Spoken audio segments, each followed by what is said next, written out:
Hey everybody, how's it going? Doing a little Tactica video here in place of, well, not in place of, before I continue on Codex In-Depth Demon Hunters. Um, and pretty much this Tactica is about vehicles, not about walkers. I know they technically are a vehicle with the walker type. They'll get their own type of Tactica in the future, just because they work a little differently in certain phases, and, well, a lot of things apply to them too, because they are vehicles. They do have certain things that, since they work differently, like in close combat, you're locked with them when they fight back, that you might want to do some things a little different. And so I'll go into them in their own video later on whenever I get to it. This is about non-walker vehicles. And this really is about higher armor vehicles, so I'm going to spend a little bit of time on lightly armored vehicles first.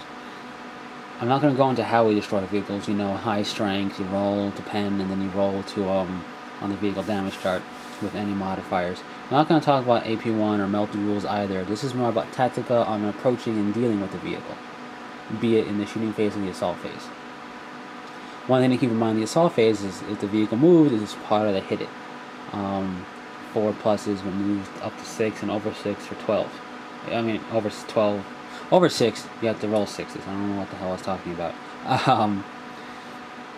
But yeah, if it moves up to 6, you need 4s to hit. If it moves past 6, you need 6s to hit. So, assaulting that's something to keep in mind about assaulting a vehicle. Certain races may have special rules regarding assaulting a vehicle. That, of course, you'll deal with accordingly when you come to it. So, lightly armored vehicles. Armor 10 is the lightest, armor 14 is the heaviest. Armor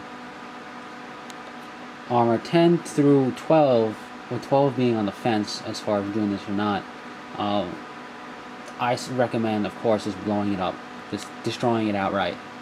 And because it's light enough that your dedicated anti-tank vehicles, anti-tank weapons, there we go, which could be on a vehicle, can make short work of it if it hits. Like armor 10, when you hit it with strength 9, you're guaranteed to glance and pretty much pen it after that. And with strength 10, you're guaranteed to pen it. I mean, against armor 10. So you get the idea.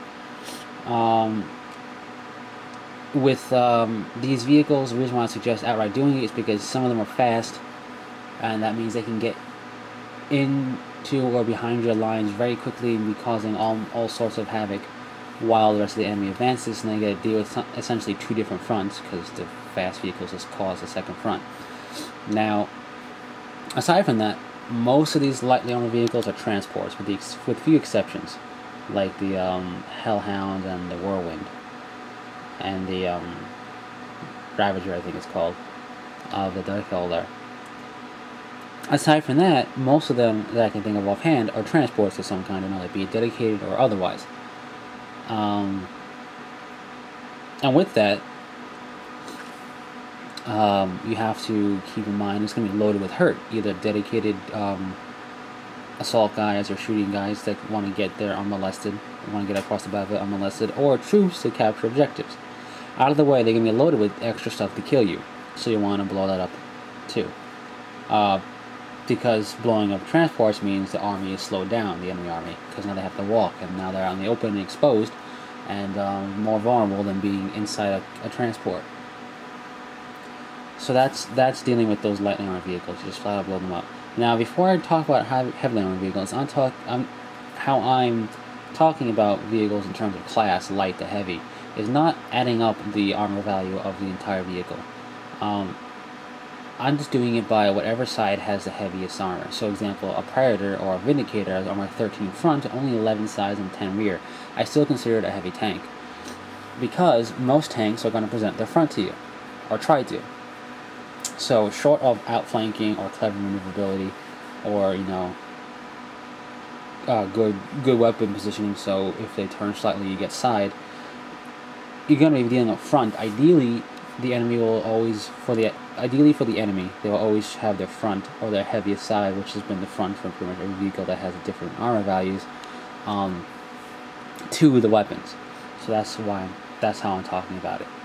So heavy vehicles, 13, 14. We have a Chaos Land Raider of the Thousand Suns as eye candy, and because the Land Raider, be it Imperial or Chaos, is the one of the strongest vehicles out there. The only vehicle stronger in terms of survivability, this is what I'm talking about, I'm not talking about speed or firepower, is the Monolith, because of its living metal rules. But anyway, heavier vehicles. The way I like to deal with heavy vehicles, of course, to destroy them outright. That'd be great. But if I can't, I settle for glancing. Now, before I go further into that, to explain myself, I want to say this doesn't work as well against Pilot Machine Spirit, because they still can fire their weapons, or at least one weapon. It does reduce it from firing possibly all the weapons to just one, so that really helps a lot. It doesn't work really well at all against Chaos Possessed vehicles, just because Possessed vehicles ignore shaken and stun results. So if you want to get a result on the vehicle damage table when you glance them, you need to roll a 5 or better. I mean, glancing can still get a result, but this tactic doesn't really apply to them much because of their Possessed rules. And the living metal of the Monolith makes the glancing work differently against them as far as denying them shooting and whatnot. Even still, I'll take glances, and just because you still get the roll and possibly stuff happens. Now, barring really the Chaos Possessed and the Monolith, glancing, well, the Monolith, not the Monolith to a full extent, but pretty much the Chaos Possessed. Glancing a vehicle that's that guarantees you pretty much a crew shaken result, which means no shooting. Now, of course, Possessed, that doesn't mean that, and Monoliths have sometimes have like a kind of a weird rule as far as shooting that one of the weapon types and the other weapon type. But yeah, it pretty much guarantees the enemy, the majority of tanks out there, not to shoot. Now, most of these heavy tanks, with the Land Raider being an exception, don't transport, and the Monolith doesn't technically transport, it teleports, but so I'm not going to really lump it in here with that. But most vehicles, aside from the Land Raider, that are this heavy, are flat out killing machines. They're just meant to destroy. And when they're shaken, they can't shoot you. When they can't shoot you, they can't make their points back because they are not killing you. So that pretty much, you can effectively deal with vehicles by glancing them out of the entire game if they're just meant to shoot. This works really well against Exorcists, Predators, Vindicators. You get the idea. Pretty much anything that doesn't transport, that doesn't have the living metal, Possessed, or Power of the Machine Spirit rules. Now, even with the Power of the Machine Spirit, it still helps. You can still glance a vehicle to death if you roll enough 4s and roll enough 5 or 6s to become a 3 or 4 result. You'll destroy all the weapons, immobilize them, and then destroy them. Does it take a lot longer? Of course it does, but it doesn't mean glancing is right out. And the whole reason I'm bringing this up is because I've seen in playing games, and seeing games being played, and I've done it a few times here and there. It's because I got really annoyed at the vehicle surviving everything I threw at it. But I see people get fixated on blowing up a tank. Now, not getting a 6, but just flat out destroying it. They become so fixated that even if they get a result, or even if they glance it with one thing and shake it, or even if they destroy a weapon, or possibly immobilize it, they still fire at it. Now, yes, sometimes you have to fire at it multiple times, like with the first unit doesn't do anything to get a result, and the second unit finally glances it. But if the first unit glanced it and got a result, if the second unit can fire at a different target, like maybe some troops or a different vehicle or another unit, I would suggest doing that unless they really can't, or the weapon is really suited for taking out the vehicle. It's just the more units you fire at a vehicle, the less you're firing at the rest of the army, which means the rest of the army is staying alive longer. But sometimes people get fixated. I see this in tournaments. I've done it to this one Land Raider Crusader because literally I just could not even glance it. My rolls were that bad with like all these special rules, with all like these special things and whatnot. But that's just, you know, melt up point blank, not doing anything. It's just because I roll badly. But yeah, I've seen it done in tournament situations as well. I mean, yeah, Annihilation, you gotta blow them up, but destroy everything else and then come back to it, maybe? That's just the reason why I bring this up, because if you get fixated, the rest of the army can come and kill you, and you don't want that to happen.